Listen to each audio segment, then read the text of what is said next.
Alright everybody, welcome back to Tony's Empowering Ministries Table Talk. Take that is. And I really give God thanks for those persons who constantly been tuning in and everything and stuff like that. And for those persons who have not yet even subscribed, I implore you please, just to give the support, as best as you can, like, comment, share and everything. A lot of persons will be there watching this now and saying, oh my God, who is this beautiful, lovely lady? But we're here with Sister Traci Dabson. That's right, Sister Traci Dabson.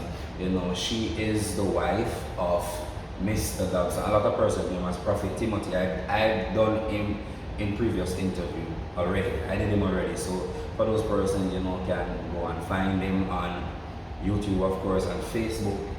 His name on Facebook, I think, is TEMTT Dabson, right? Yes. Yes, for those persons. Very powerful man of God. And his lovely wife here, Mrs. Dabson.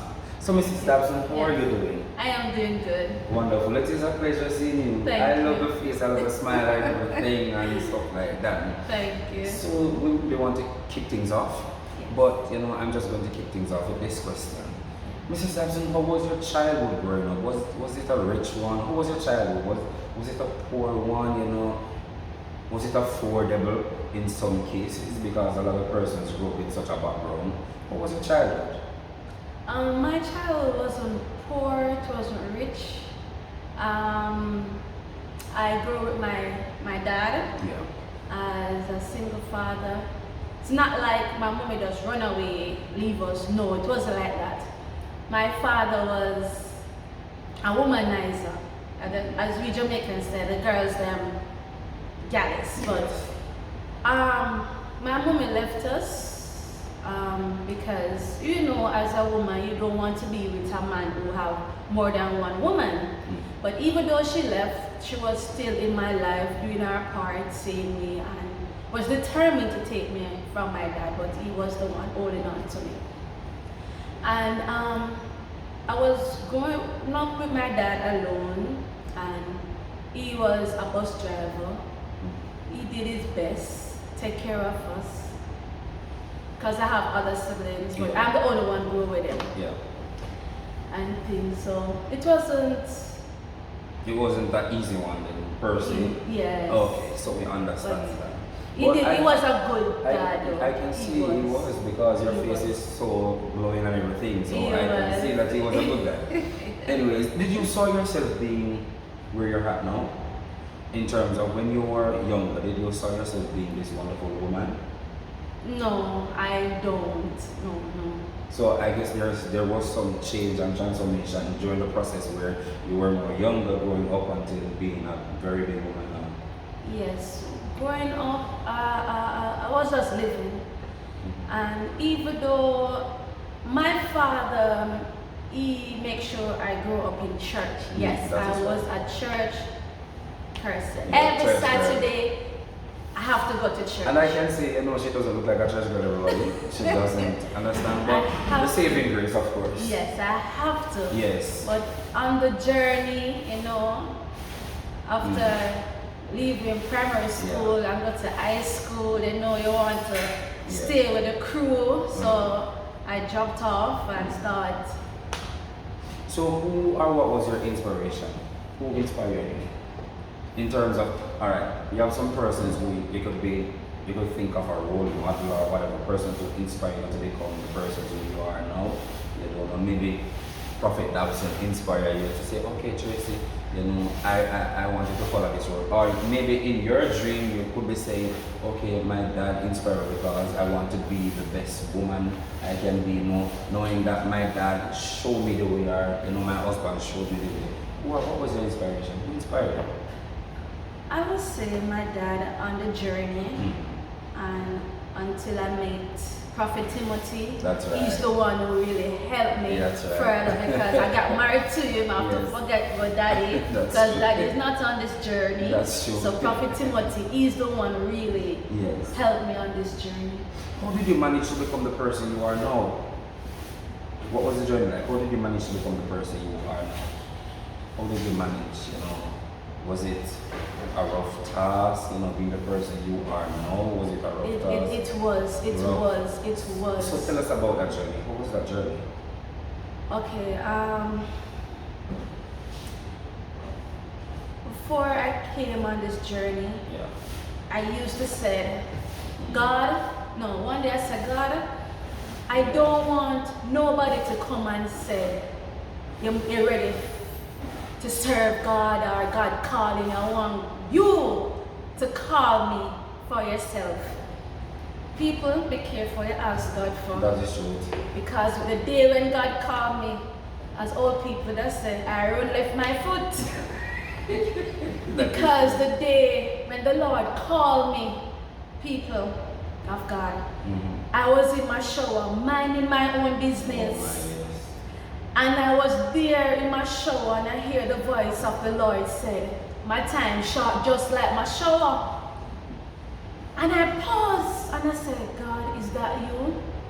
And the next this evening one whispered to me, baby, I am mine. And I cut that shower fast and get out the shower. And this lady was taking care of my grandfather. Yeah. Her name is Miss Marva. And I said, Miss Marva, I was in my shower and I hear a voice said, my time is short just like my shower.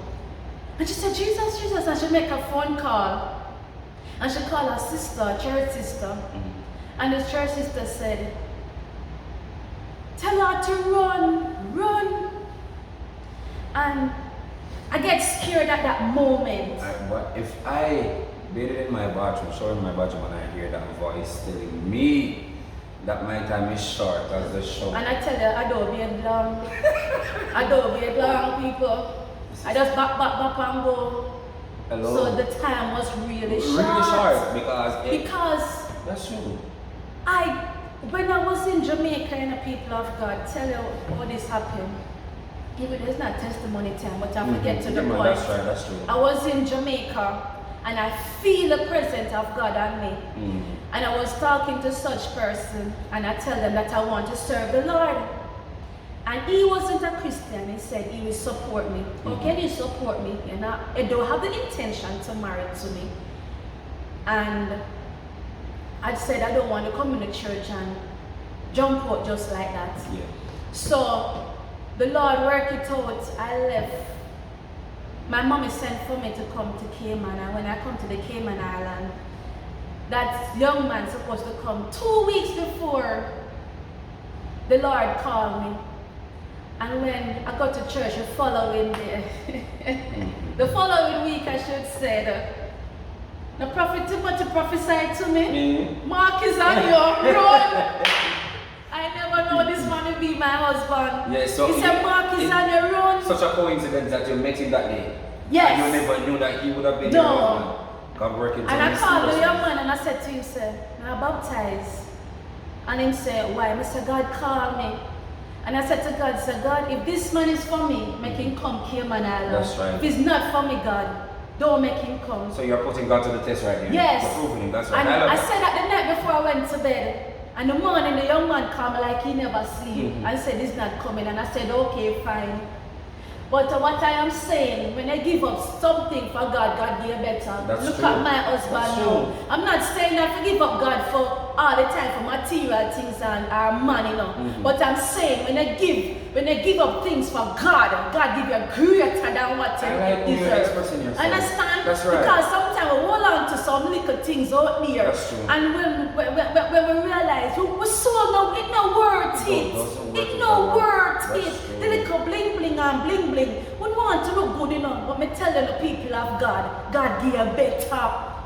If you did see me before I served God, I said, if I'm sick, I never know so I could gain weight. I never know certain things God turn around for me, people of God. And if God did it for me, He can do it for you. And greater is out there for your people of God. Let go the things out there, man. Let go Babylon and come in at this. That's right. Come in at this, man. Oh my, I know somebody that is watching would love to hear her preach. Yes. I'm preaching tomorrow. She's preaching tomorrow. At Christ Cathedral Church. She's preaching at the Christ Cathedral Global Ministry. Yes, That's Prophet Timothy will be preaching in the morning, and I'll be preaching in the night. Jesus. Yes.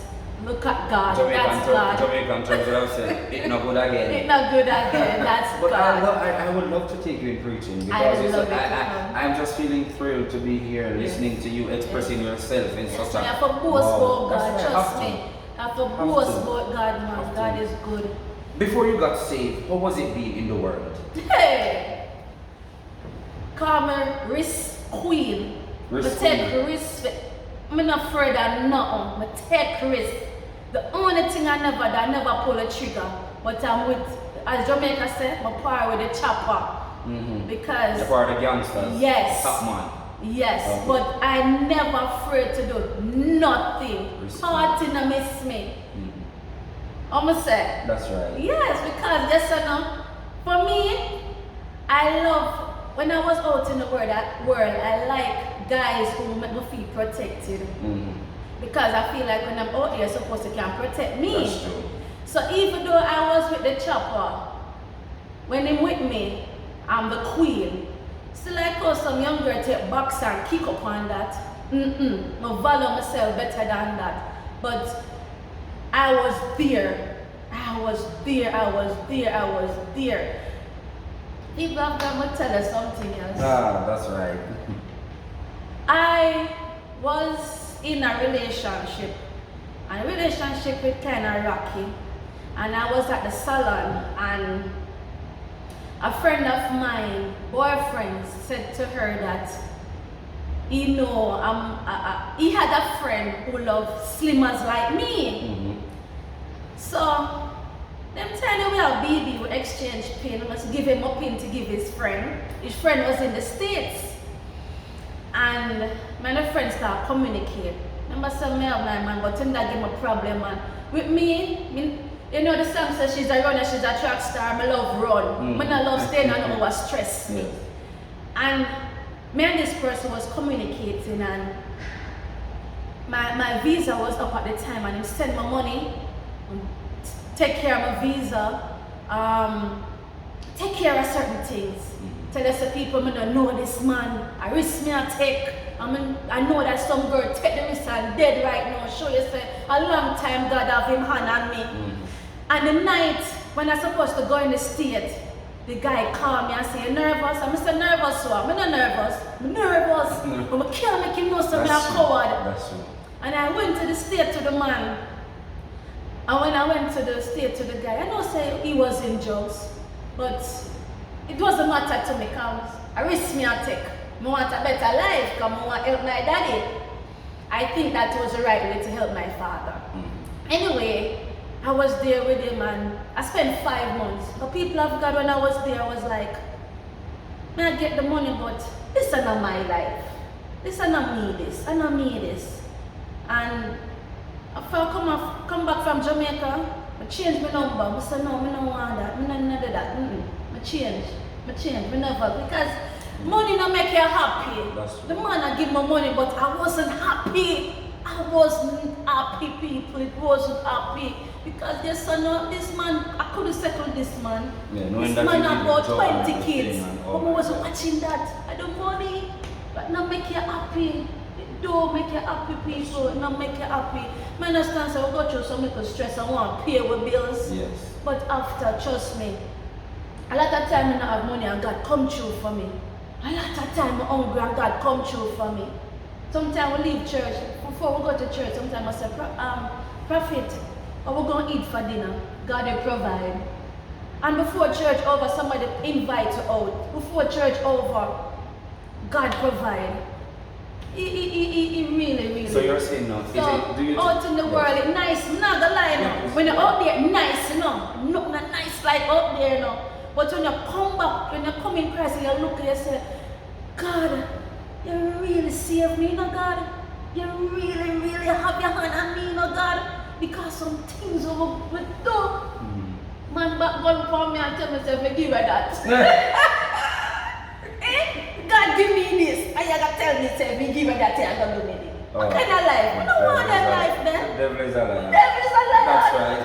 Devil is a liar. I don't want that. So you're saying, do you think it is better being saved than being unsaved? Oh yes, better be saved. No hesitation. No think about I like it. that. I really love that. As David said, I'd rather to be a doorkeeper. Oh, that's right. Yes, better you're dead in Christ trying than. So, being in church now, didn't say that you're saved. Yeah. What are some of the criticism that you have gone through? She's not Christian. Oh, oh Lord. She have gone so. She's not this, she's not that. I'm going to just brush it off. As I'm going to mention Prophet Timothy again, Prophet Timothy is the one who helped mold me in this. That's her sometimes, husband, that's not listen to them. Sometimes I say, why Prophet, I don't know how you do it. It's hard. Trust me, Prophet come like the bulletproof to me. You have to shoot him before it reach me. So when it reach me, it does bounce off. Yes. No effect. No effect. That's right. Yes. Have you gotten church hurt? Oh my Lord, church hurt. Oh Lord, tell us a few church hurts that you have went through. The first church hurt I felt is before I married to Prophet Timothy. Because I came in the church and remember I just come out of the world, you know. Prophet Timothy was in church before me. He know how for all is grown. Me still, my body still under fire. I don't know how for control this flesh. But Prophet Timothy, trust me, man, if I wasn't my husband, I'd have said something wrong with you, but trust me, you hold it, Prophet, hold it. Hold it. They came down on us, said, how much is Prophet Timothy anointing I'm attracted to? Okay. It now go work, now go this. But what I am saying, how can you marry someone? Marriage a lifetime thing, you know. How can you marry someone and you do not date the person, get to know the person, and even though me and Prophet Timothy get married, it takes him a while to deal with me. I'm not easy to deal with. It's not really boasting, but trust me, Prophet Timothy, the God in him, really helped to keep me. Most people talk about them wish me and them married, but me and them that break up a long time. But Prophet Timothy, that man built different. You're saying that God ordained you guys to be. Yes, that man really helped Yes. me. Because trust me, church hurts. And the thing is with church hurt, we are not perfect. I'm not saying that you should sin. But when they know that you sin, they reject you. I don't understand this. I can't understand this in church. That's why so many persons in church hurt right now. Because we don't know who to confine in. Because we think that our church brother is supposed to hold our hand and say, Sister Traci, I know that you are wrong, but I'm here for you. They reject you, they push you out. They turn out their backs on you. And these are the things, if I didn't have Prophet Timothy and the God I serve, I would just finish with church. Church people, this is our problem. We use it for the wrong reason. We're not using it to help our brother. Because we hear something about our brother, we gossip. We not come as the brother or sister and know that you are struck, you are going through this and thing. You know? Look, I help you or check on you one thing. Because church hurt don't start from church hurt, you know. It starts from your youthful days. Some things that you go through for your youthful days. For me, I tell you, my youthful days, he asked me about rich and poor or whatever, but me tell you where my hurt come from. When I was living with my father, my auntie that my father bring in the house, who's supposed to help me as a young girl, my auntie start to abuse me for no reason. I don't know. No, I recognize that there's a demons operating through my auntie trying to hurt me. That's right.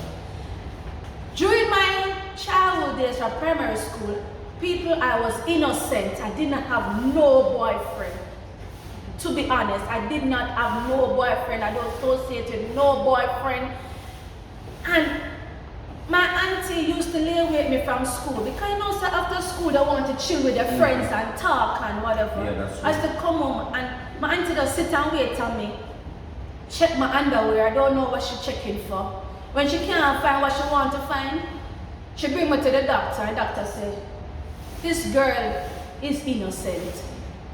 When my auntie can't get that, my auntie used to stifle me with pillar, people of God. Stifle me with pillar. And the thing is, what I am saying, a lot of us as child hurt back in the days, and we feel like saying, we couldn't tell daddy because maybe if we tell daddy, we in the wrong, daddy are gonna beat me because we never understand the right from the wrong. Understand some, I didn't tell daddy that auntie was doing this to me.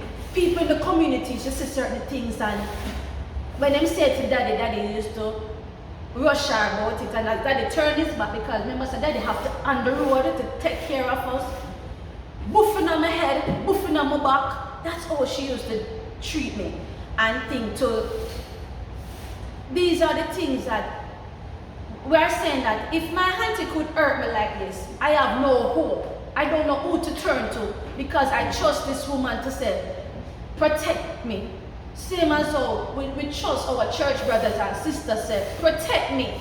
Understand, don't leave me. As Christ said, I will never leave nor forsake you. I expect my church brother and my sister to have my back. Understand? We know what to wrong. We're wrong, yes. But we're wrong. How many times we're wrong and God still forgive us? God still forgive us and God never hold his blessing away from us. Sometimes we're messed up in our messed up time. You realize God give us the greatest blessing that we never expect. In our messed up time, God show up for us and say, remind us, say, child, I am here for you. In your storm, God show up for you. And this is what the church is locking up. We are turning our back on our brothers and sisters at the time when we need you. That's why the church is empty. The thing is what we're running for church. The title not help with. Pastors and leaders are giving people a title with money. Who can give the biggest offering? That not gonna save us. Friend thing not gonna save us. This is the thing what we need in church. We need the old time based church. We need it back. We need to stop quench the Holy Ghost in church. We need back the love in a church. We need it back. Stop the gossip, the backbiting. We need to stop it. That's true. We're locking up these things in the church. There's so many church hurt in the church. People are hurting and don't know who to turn to because we turn to our leaders and our leaders gossip and feel us. And the thing is, I turn to you and you feel me. And we have a next one. Next pastor. That is good. So sometimes the good end up blame, get blamed for the bad. Understand, it's not all the pastors is like that. Yeah, it's not all the pastors. It's not all of them. Yeah, but sometimes it's just a coincidence that you're Yes, if you know that you can't keep your mouth as a pastor and your members cannot confide in you, but take a step down because God is going to charge you. Step down. Step down. God is going to charge you because you trust you with his people. You need to stop it. Stop it, man. It's true. Why? Sister Dabson, I really love the way you come across and put across things. You know, you just be yourself. You know, you just go down in there. You understand? Yeah. And I can say there are a lot of persons, you know, when you speak about the evil that hurts and everything, there are persons who even know that are grown folks and they still even carrying the burdens, you know, the heavy load from at the age of 10 years. Yes. And now some of them are like 50 years because old. Because when you go through that hurt and you come, it's like you're opening that womb again. You're opening it again. So it just like... Yes. So before we even wrap things up, guys, I must say to you that you will be seeing them again. But how you will be seeing them, you'll be seeing two of them together. You know, I'll be here with the both of them, her husband and her. And then they will be here again someday. Both of them, you'll be hearing from both of them. Okay. Understand? But before we go, before we wrap things up, please again, don't forget to subscribe, don't forget to like, don't forget to comment, and don't forget to share. Before I ask this last question, I just want to say thank you for even being here. Thanks for You having understand? me. Thank you for being here on this medium, to express and show everything, and encourage persons, that person's life will be touched out there. Being yourself, because a lot of persons when they come on, they will pretty up and everything. No, You understand? not pretty up, man. But the last question I have for her is, what would you say to those persons out there who are struggling, have a calling of their life, who are struggling, understand? But they don't know. It's like they keep rejecting the call. What would you say to those persons who are, they'll be struggling with a situation or something, and they're thinking it's an hindrance to survive? Okay, for those who are struggling and said I don't want to come and turn back, trust me, it might be feel so hard at first to step in, but when you step in, trust me, it's a good feeling. Mm-hmm. It's like a burden come off you, because I remember when I just get baptized and it's like a burden came off me. So don't make these things hold you back out there. It's rather to try it than don't try it. I love that. Take risk with God That's true. than man. Take risk. Take this risk. That is true. Yes. That is right. Thank you very much for that, Sister Dabson. And I trust and I know that somebody out there is blessed and somebody will be blessed in Jesus' name. I thank you again for being here. Thanks for having me. I will be having your husband and your son here too. Everybody just stay tuned. Don't forget to like, don't forget to share, and don't forget to subscribe. See you on the next video.